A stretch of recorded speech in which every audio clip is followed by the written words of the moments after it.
А в начале XVIII века русский царь Петр I взял курс на ускоренную модернизацию страны, потребовавшую неимоверного напряжения сил и небывалого усиления фискального гнета. Окраины русского государства немедленно охватило пламя народных мятежей. Самым мощным было башкирское восстание 1704-1711 годов, получившее в народе название Алдаровщина. Алдаровщина получила свое название по имени башкирского тархана и батыра, старшины Брузянской волости Алдара Исикеева. Алдаровщина – это не только башкирское восстание 1704-11 годов, но и четверть века истории Башкортостана. Алдаровщина – это история отчаянной вооруженной борьбы и золотая осень башкирской самостийности. Непосредственным поводом для восстания стала жесткая внутренняя политика Петра I. Шла тяжелая Северная война. Петру нужны были средства, причем в неограниченном количестве и в максимально короткие сроки. Для этих целей была создана так называемая Ингерманландская, она же Ижорская, она же Семеновская канцелярия.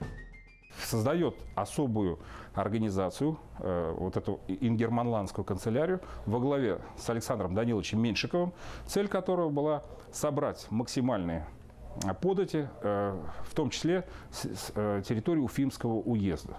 Причем, как отмечает в своем исследовании Петр Николаевич Меляков, никакой регламентации этой канцелярии не существовало, никакой письменной отчетности, никаких контролей.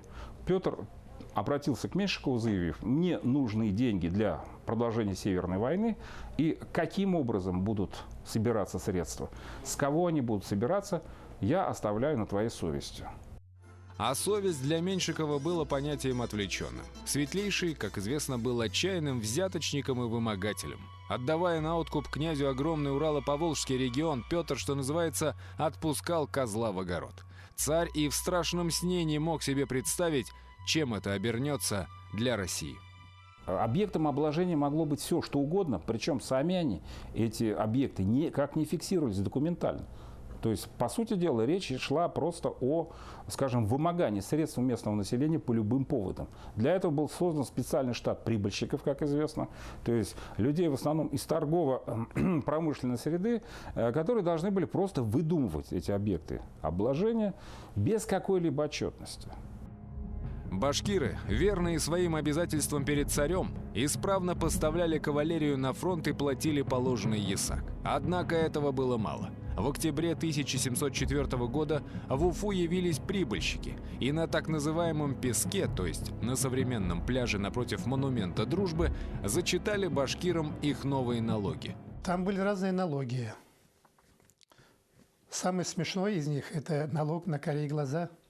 Но башкиры в начале 20-е годы 18 века заявили о том, что с них требовали какие-то невероятные налоги, связанные, например, налоги с дубовых рабов, с глаз, например, с бань и так далее.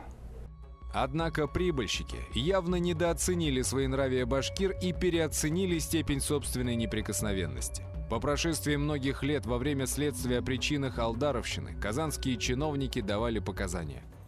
В прошлом 704 году, как присланы были по указу из Семеновской канцелярии Андрей Жихарев, Михаил Дохов для переписи и окладу исашных людей, и они, башкирцы, собрався под город Уфу к реке Белой и вызвав их, Жихарева и Дохова, с уфимскими дворяны, с подьячими и с толмачами за реку, будто для слушания указу.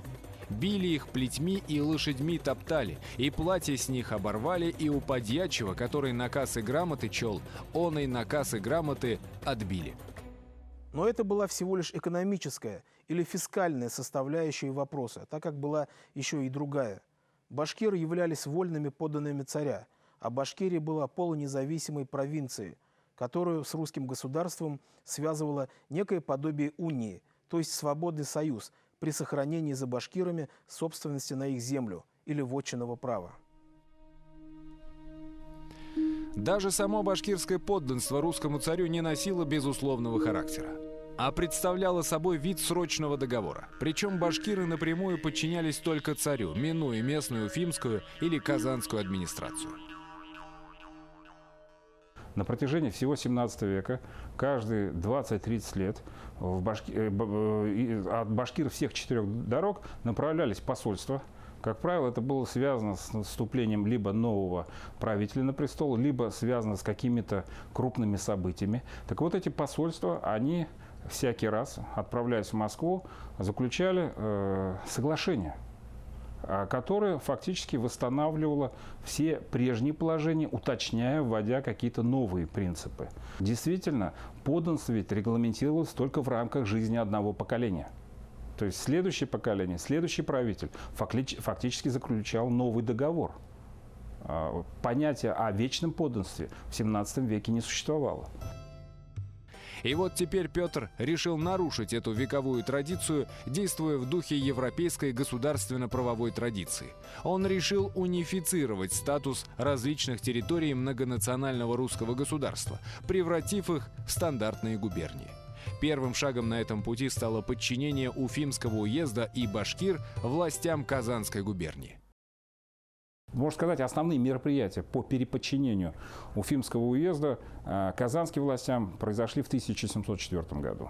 Вот очень важная мера, которая, кстати говоря, вызвала раздражение не только у башкир, но и у уфимского населения. Это передача, ясачного сбора с населения Уфимского уезда казанским властям. Вот, кстати, очень интересный факт, что в ходе восстания значительная часть уфимского дворянства, но если не разделяла вообще недовольство башкир, во всяком случае относилась к этому пониманию. Потому что местное служилое население также было крайне задето вот этими мероприятиями, которые фактически отстранили их от управления собственным уездом. Подчинение Уфимского уезда Казанской губернии башкиры восприняли как нарушение условий добровольного присоединения к русскому государству. Началась активная подготовка к восстанию. Казанские чиновники решили преподать башкирам урок послушания. В марте 1705 года в Мензелинске появился комиссар Александр Сергеев. Конфисковав у жителей Казанской дороги Башкирии 4000 двуконных подвод, он устремил свое воинство в количестве 6 полков в Уфу. Огромная вереница помчалась мимо аулов, паля из пушек в воздух, и прибыла на место всего лишь через сутки, потеряв в бешеной гонке около 1000 подвод. Сергеев приказал собрать в Уфе представителей башкирского народа и зачитал им указ о сдаче 20 000 лошадей для армии. Когда в ответ послышались возражения, Сергеев организовал для гостей банкет, напоминавший больше экзекуцию. Вина и меду постави и зелье положа, в неволю поил, кто и век свой меду и вина не пивал. Азии, мулов и ахунов их поил, а ежели кто не станет пить, тех бив палками и насильно поил. И напившись лежали без памяти, и лежачих людей порохом полил, солому огнем поджигал. Другим в горсти пороху насыпав огнем полил, держав против солнца зеркало свое, рожи и головы жег, и который тронется еще поил, чтобы поморить. Докладная выпись правительствующего Сената, 1722 год. Вот этот самый пир в Уфе чем-то напоминает вот из всепенейших соборов Петра I. Там он, как известно, насмерть упоил несколько десятков знатных башкир. Ну и вот всякие там безобразия, все это, конечно, возмутило башкир и явилось, наверное, одной из причин вот этого восстания. Летом 1705 года за оружие взялись 2 знатных башкира, непосредственно пострадавших от казанских чиновников – Дюмей Ишкеев и Иман Батыр. У первого была разграблена и разорена деревня, а второй оказался в числе гостей Сергеева в Уфе. Иман Батыр – знатный башкир Ногайской дороги. Дюмей Ишкеев – старшина Байларской волости Казанской дороги. Жил в ауле Димитарлау, нынешнего Сармановского района Республики Татарстан. В донесении властей говорилось: «Ведомый вор и бунтовщик-башкирец Дюмейка с товарищи в Казанском уезде села и деревни разорял, людей побивал и в полон брал». Прочие башкиры обратились с жалобой к фельдмаршалу Шереметьеву, надеясь, что он восстановит справедливость. Шереметьев находился в Казани, так как царь специально отозвал своего лучшего полководца с фронта для улаживания дел на Востоке. Дело в том, что в это время в Астрахани также бушевало восстание.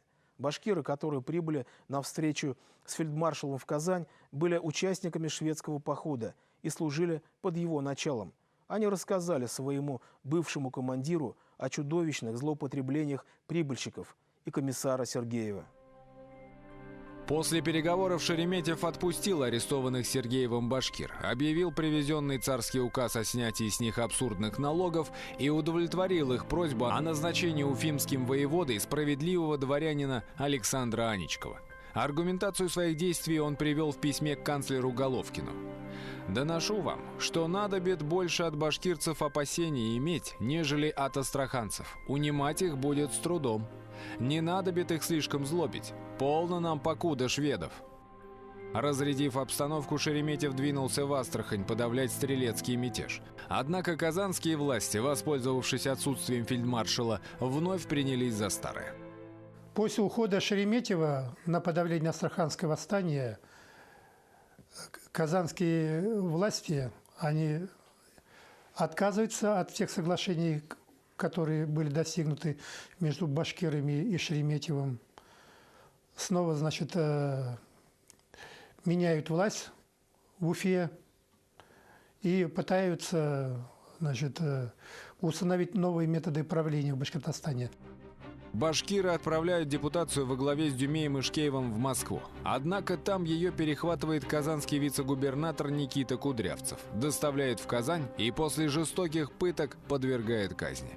Смерть Дюмея и его товарищей переполняет чашу терпения, и в Башкирии начинается восстание, которое возглавляют упоминавшиеся Иман-Батыр и Кучум-Батыр Туликаев.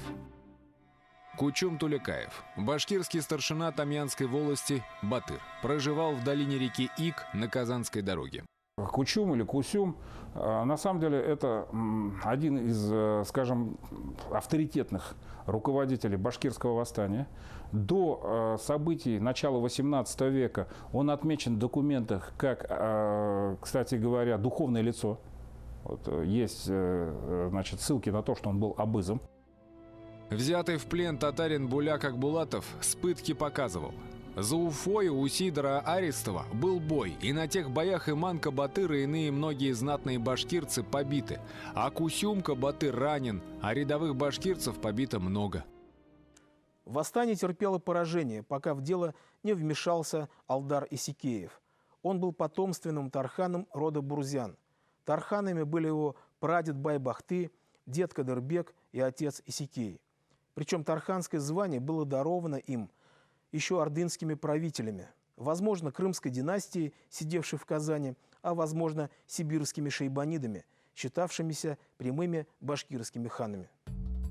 Сам Алдар прославился в Азовском походе, убив на поединке черкесского воина, вышедшего с противоположной стороны. Именно после того, как к восстанию присоединился этот прославленный воин, произошел резкий перелом в его ходе.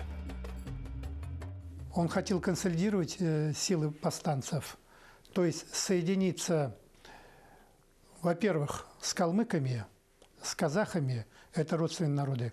Кроме того, и, значит, с другими народами, в том числе христианскими, с донскими казаками, с астраханскими стрельцами, которые, как мы знаем, самостоятельно поднимали восстание против того режима, который был установлен Петром I. Упомянутый выше пленный татарин Буляк Акбулатов показывал: а башкирцы Уфимского уезду, батыры Алдарка, Кусюмка, Уразайка и всех дорог башкирцы, а также мещеряки Иманка да Келманка Кулаевы с товарищи и черемиса Уфимского уезда начали мыслить к воровству тому 4-й год, чтобы им всем под рукой и волею великого государя не быть, и для того посылали к султану турецкому и к хану крымскому посланцев все башкирцы и мещеряки, чтобы им дал, кому ими владеть. И тех их посыльщики привезли с Кубани Салтан Хазю, что называется ханом, и все ему Куран целовали, чтобы им быть всем ему послушны. А откуда он, Салтан, и какой, того он не ведает. Только де батыры и все башкирцы за святого его почитают и воздают ему честь. Ну, Салтан – это Чингизид, понятно, султан, Чингизид, не правящий. А правящие назывались ханами. А хазя – это, возможно, был хаджа, то есть, опять-таки, суфий. не простой суфий, а шейх. Возможно, Султан Хозя, и это и есть вот известный султан Мурат, который, как мы знаем, был и чингизидом, и суфийским шейхом. Буляк Акбулатов продолжает. «И положили Султан Хозя с башкирцы, чтобы им ворам-башкирцам и Казанского уезду татарам всех уездов иноверцев возмутить и к воровству своему соединить и идти под Казань всеми людьми. И взяв Казань тому вору Султан Хозе быть в Казани, и как где возьмут Казань, всеми их воровскими людьми идти под Москву». Как видим, планы Алдара и Кучума были грандиозными. Ни много ни мало создать мусульманское государство, посадить в Казани хана, а затем совершить поход на Москву. Кем же был упомянутый Султан Хозя? Как говорилось выше, слово «хозя» является уважительным титулом хаджа, то есть господин, которым именовались суфийские шейхи. В нашем случае Султан Хаджой мог именоваться Мурат, сын Кучука. Кучук-хан, правнук сибирского хана Кучума, во время башкирского восстания 1662-1664 годов был провозглашен ханом Башкирии. По окончании восстания укрылся в Средней Азии среди каракалпаков, чьим ханом также был объявлен. Престарелый Кучук, являвшийся башкирским ханом в изгнании, вновь вступает в свои права. Его сын Мурат, а также племянник Ибрагим и внук Рыс Мухаммед становятся башкирскими султанами. Башкир Елпак сообщал русским властям: «Стоит наш царь-салтан под Уфимским городом на речке Чесноковке в 3000 и прислал в вотчины башкирские свое знамя и велит башкирцам собираться, и хочет Уфимский город взять и уездные деревни вырубить, и хвалится идти под сибирские слободы и говорит такие речи: «Я ваш прямой царь, и не берет меня ни огонь, ни вода». И с Ногайской дороги башкирцы все ушли к нему, султану, в войско. Против новоявленного султана из Уфы был послан усиленный полк под командованием Хохлова численностью 1300 человек. Повстанцы отступили, но, как оказалось, это была ловушка. Заманив противника вглубь башкирской территории, Алдар атаковал царское войско у горы Юрактау, что находится близ современного Стерлитамака. Источник сообщает: Алдар-Батырь с войском своим стали их уфимский полк из ружья бить и учинили с ними бой. И на том бою их уфимцев побили, и снаряд 5 пушек и мелкое ружье побрали. Из показаний казака Губарева. Отряд был не просто разгромлен, но значительная часть служилых людей перешла на сторону восставших. И на их стороне они добивали остатки этого полка. То есть вот этот показательный процесс, который свидетельствует о том, что даже среди дворян были сочувствующие восставшим и, в общем-то, не понимавшим политику правительства в регионе. При разбитии уфимского полка башкиры использовали так называемые арбатура, или, говоря по-русски, гуляй-города, то есть передвижные крепости-щиты, из-за которых велась стрельба из ружей и луков. После разгрома полка Хохлова подошли еще 2 полка, присланные из Уфы. Это полк немецкого офицера Риддеря и воеводы Арестова. Они тоже были разгромлены. То есть мы здесь видим большой успех повстанцев. Остатки разгромленных полков укрылись в Салаварном городке. Весть о победе разнеслась далеко за пределы Башкирии. Алдар был великолепным стратегом, умевшим координировать действия никак не связанных между собой сил. Он зазывает к себе казахов, правитель которых Абул-Хаир-хан, между прочим, участвовал в сражении под Юрактау. Договаривается о нейтралитете с яицкими казаками, налаживает отношения с донскими и терскими. И самое главное, организует миссию в Константинополь, чтобы получить помощь от султана турецкого. Миссия поручается царевичу Мураду, который в сопровождении отряда башкир отправляется в Турцию. Далее была детективная история их путешествия, полная опасностей и приключений. Мурад в сопровождении башкир, в числе которых был и будущий предводитель восстания Кельмяк Нурушев, через Крым направились в Турцию. Башкиры во главе с Муратом долгое время не могли попасть на аудиенцию к султану. И однажды, когда султан со своей свитой проходил по городу, Из толпы вырвался башкир, подбежал к султану и сказал, что они приехали издалека, из Башкортостана, и очень хотят видеться с султаном. Султан Ахмед III принял послов Урала, но военной помощи не оказал на том основании, что у него с русским царем мир. Башкирское посольство вернулось в Крым, оттуда двинулось на Кубань, а затем на Северный Кавказ, где организовало новый очаг сопротивления царскому правительству. Астраханский воевода Петр Апраксин писал царю: «Премилостивейший государь, в прошлом 1707 году уфимский башкирец, который назвал себя султаном, быв в Царьграде и в Крыме о башкирской измене и прибежав с Кубани, явился в горских народах, которые близ Терека называются чеченцы, мичкисы, аксайцы, и те народы прельстя, называя себя прямым башкирским султаном и проклятого их закона бусурманского святым, учинился над ними владельцем». Собрав войско из числа чеченцев, кумыков, казаков, раскольников, 12 февраля 1708 года Мурат атаковал Терский городок, взяв Слободу и Острог. Однако терский воевода Роман Вильяминов сумел забаррикадироваться в другой части города и послать за подмогой. Через 2 недели из Астрахани прибыли 1200 солдат, 3000 калмыков, 650 астраханских татар и нанесли войску Мурада поражение. Сам султан был схвачен, доставлен в Казань и там повешен за ребро. То, что Мурад был назван в источнике святым, далеко не случайно.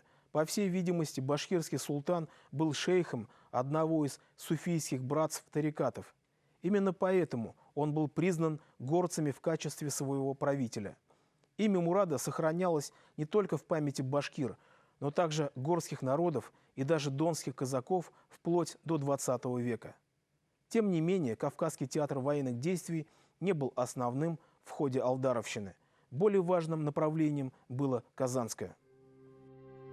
Идея реставрации чингизидского мусульманского ханства со столицей в Казани стала воплощаться в начале 1708 года. Алдар и Кучум собрали огромное по масштабам региона войско в 30 тысяч человек, с которым двинулись в Казанский уезд. В ходе восстания возникла не просто идея, а уже меры по созданию государства. И призвание Чингизида, ведь функция Чингизида заключалась именно в создании государства, призвание хана. И именно поэтому здесь так ведется очень активная внешнеполитическая работа. Не только, например, там, с горцами Кавказа, но и с Казахстаном. Очень серьезные отношения башкиры в этот момент поддерживают. То есть они начинают все больше себя идентифицировать как внешнеполитический субъект. То есть настолько было разочарование в той политике, которая проводилась в это время правительством Петра I. Отряды башкир двигались к Казани, сметая все на своем пути. К ним присоединились ясачные татары, марийцы, чуваши. Алдар и Кучум сделали своей ставкой село Савруши, тогда как их войска стояли уже в 30 верстах от Казани. Однако власти также не дремали. На защиту губернского центра был отправлен воевода Хованский.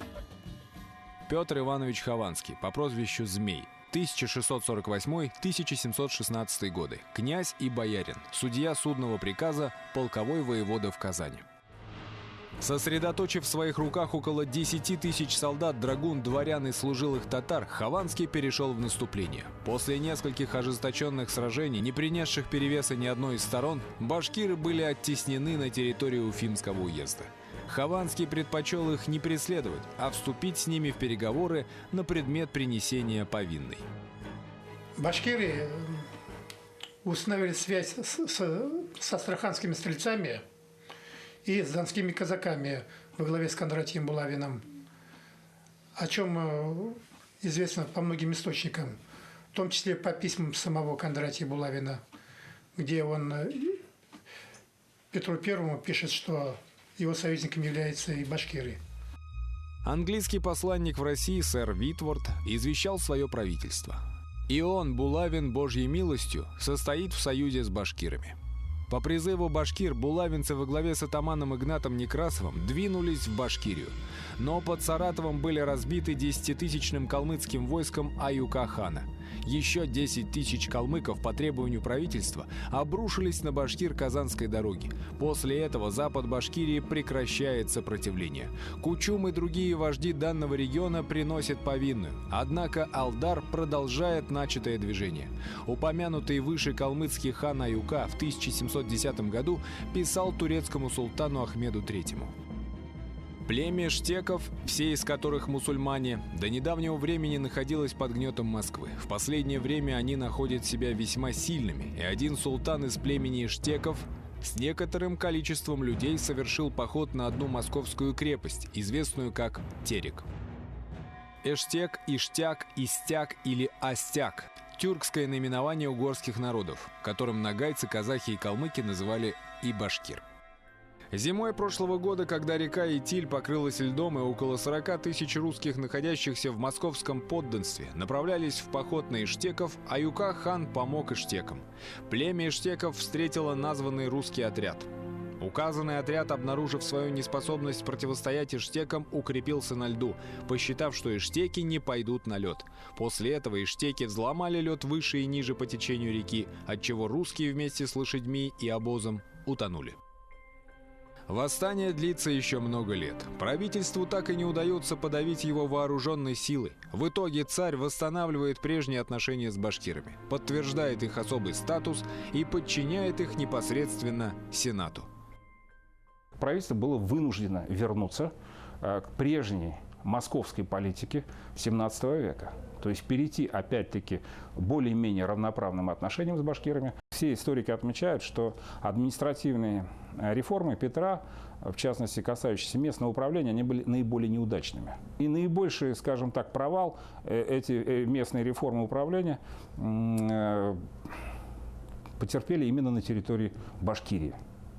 То есть здесь правительство столкнулось с мощным вооруженным выступлением, когда восставшие вышли за пределы Уфимского уезда, атаковали уже фактически Казань, и, в общем-то, ситуация сводилась к полной потере управления над территорией. Реформаторство Петра, вызвавшее башкирское восстание, стоило жизни десятков тысяч человек, разорения целого ряда уездов и сотен населенных пунктов. Алдаровщина была ответом башкира на непродуманную и явно заимствованную извне политику Петра. Великий реформатор не учел того, что не все западные идеи могут быть применимы в такой огромной и многоликой стране, как Россия. Ведь Россия – это империя, а не национальное государство западного типа. Империя – это, говоря словами философа Константина Леонтьева, цветущая сложность, и любое упрощение ее структуры неминуемо ведет к гибели всей системы.